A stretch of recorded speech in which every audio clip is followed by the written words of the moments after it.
Could you define the differences in agents who work on criminal cases versus those who work on national security cases? Is there a different type of personality involved?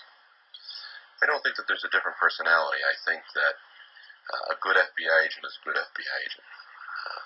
And if you assign an agent a duty or a responsibility, good FBI agents can meet that challenge, be they work in criminal cases this week or national security cases next week.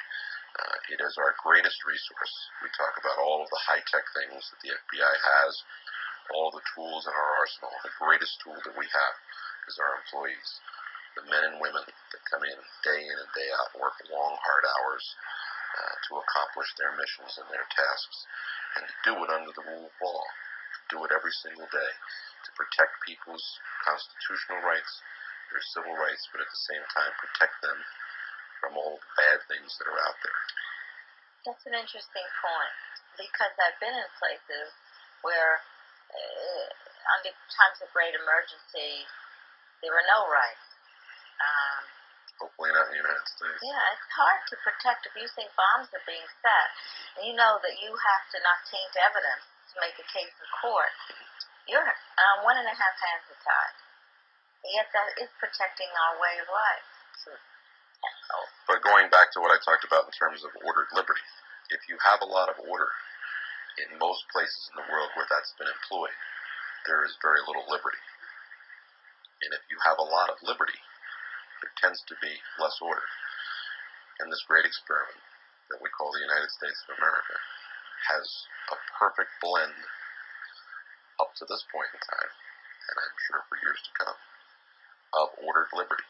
That we have a delicate balance, and it's a ballet that occurs every single day in the streets of our cities, in the urban areas and in the rural areas of law enforcement, in national security, in the courtrooms, the criminal justice system of this country.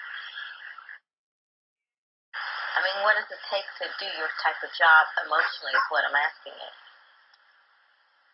Well, I think from an emotional standpoint, patience is something that's very, very important. That you not lose, that you not become too jaded.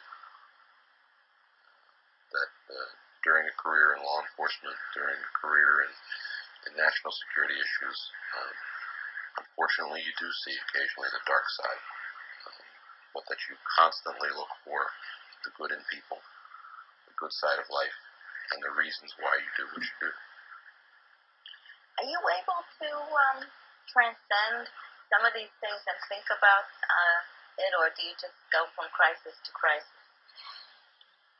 Well, there are days that you go from crisis to crisis, but I think what's important is that you lean back occasionally, and that you not just look at the individual trees, the individual cases that you're working on, the individual threats that you're dealing with, the individual problems that you're handling, but that you step back and you look at the whole forest and why you do what you do, and the significance and the importance of what it is that you do. I think it's critically important from a leadership role that we continue to encourage agents to do that.